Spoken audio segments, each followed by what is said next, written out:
Okay, welcome back. We are on video 2 today.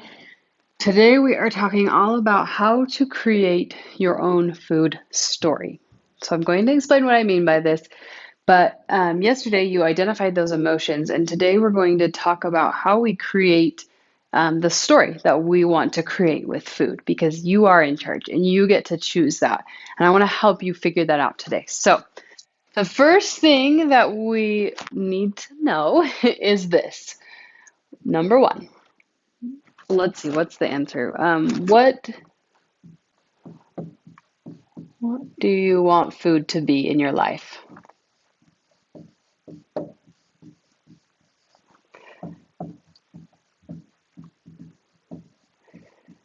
So as you think about this, what do you want food to be for you in your life? What would essentially food freedom or feeling safe around food or comfortable around food, what do you want to see food as in your life? Do you want it to be, I want you to write this down. So same thing, you can pause this and write it down or you can come back. Do you want it to be fuel? Do you want it to be happy for you? Do you want it to feel good? Do you want to be balanced with it? Um, Good. What are some other words? Um, Come up with your own words. What do you want it to be in your life? Do you want it to be happy? Do you want it to be a good emotional experience, that happy emotion? Do you want to use it as fuel? Do you want to use it to help you accomplish what you want to in life? So spend a minute sitting down writing what you want food to be in your life. That's the first thing to do is figure out your vision. What is essentially your food freedom vision? And I have a course called Food Freedom, and we talk way more in depth about this and like how to create that vision so that as you're going throughout your life, you go back to that vision and you have food experiences that parallel with the vision that you have for food. I'm not going to go that far today, but for right now, I just want you to sit down and write what your food vision looks like, what you want food to be for you. And then I want you to think about what has food been for you in the past or even right now. So, how has food served your life? And I like to think of it kind of on a continuum a little bit, um, with, I would say, the less severe. I don't know if that's the best word, but I'm going to say it anyway. Less severe and more severe. And at any given point, we approach food on kind of a continuum of how it is in our life. And so emotional eating ranges, right? So maybe you have like pleasure or fun or whatever. So you turn to food for pleasure, for fun, for enjoyment, gratification, all of this stuff. And then maybe you, hold on, let me look at my book here. Then maybe you've got like you turn to it for comfort. So it goes a little bit deeper, right? And then maybe it becomes a distraction for you from life, okay? And this is all in the intuitive eating book. So if you have the book, this is a really great place to look at. It's a good part. And I'm going to add to it, but I want to start here. So we've got sedation and then punishment, okay?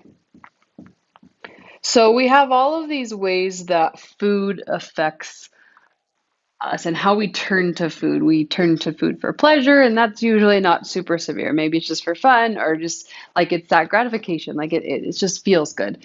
And then we kind of go to comfort, distraction, the sedation, numbing, maybe a punishment for not following through. And so we have this continuum. And I have a few more that I want to add on here, okay? And they kind of I don't know if they fit anywhere in particular, but I'm just going to kind of write them for you.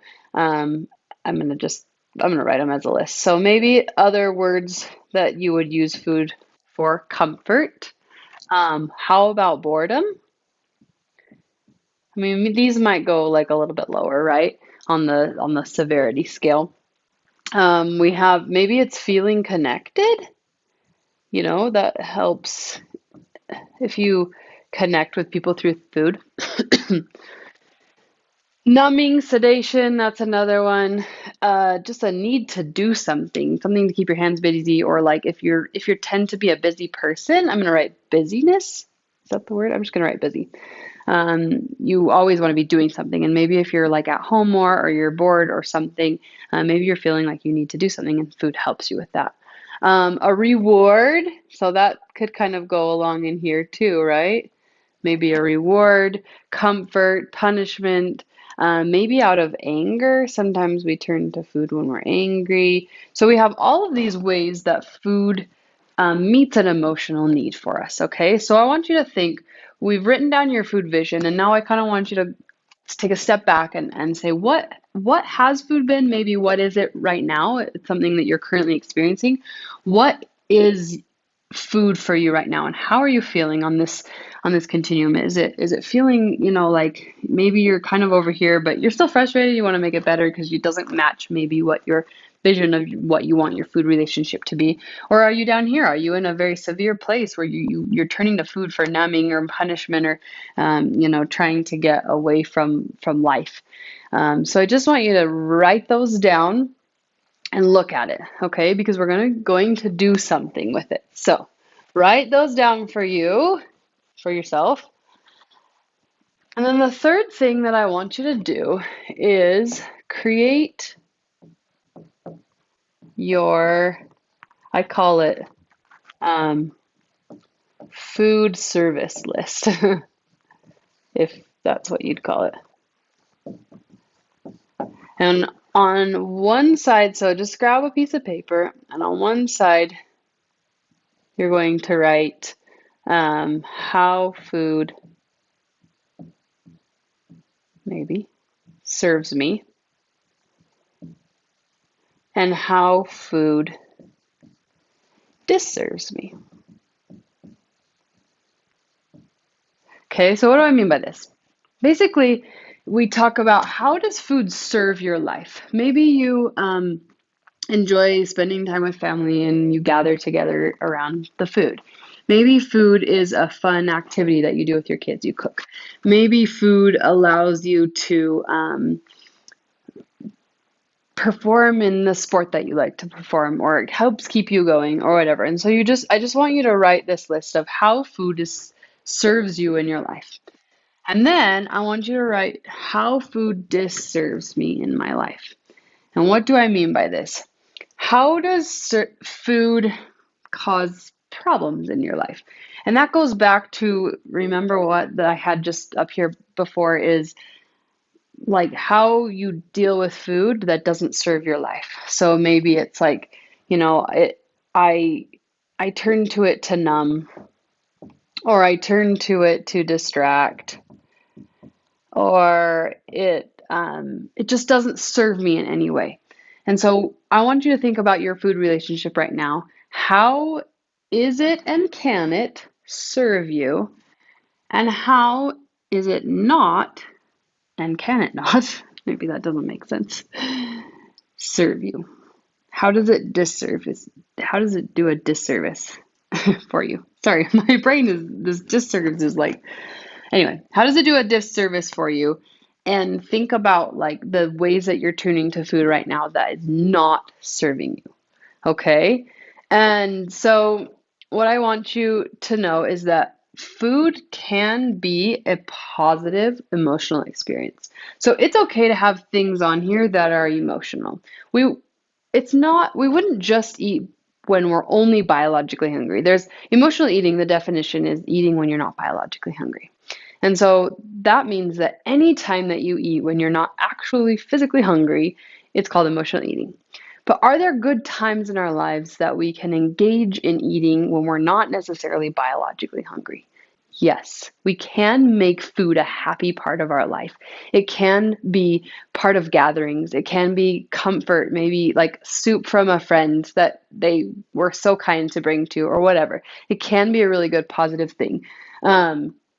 But we often like kind of think of it as this negative. I can never eat when I'm not emotionally hungry or when I'm not physically hungry. But I want you to think about ways that food can serve you in a positive way so that it does make it a happy emotional experience. I'm shifting your brain here a little bit to say that emotional eating can be a good thing, but we've got to create the good emotions to go with it, okay? So this exercise allows you to basically own your food relationship, okay? And helps you understand how to stop feeling out of control. You're going to sit down and say, what is it that I want my relationship with food to look like? And how do I make sure that I keep it that way instead of getting on this path of like not serving me? And that's what I want you to do today is figure out first, what is your desired relationship with food? What do you want it to be? Okay? What do you want it to look like? And then how do you treat it? How does it work in your life right now? Do you use food to numb? Based on those emotions, how do you turn to food? What are your top few answers? Because we're going to be working on these in, I think, the next video, at least within the next couple. And then you sit down and say, okay, how can I look at food in a way that it will serve me? And how can I eliminate this disservice and the way that it's not helping me? So I want you to go do that today. This is going to help you own that food relationship that you want and help you get closer to creating that vision and that relationship that you want and dealing with those emotions in the right way. I will see you in the next video.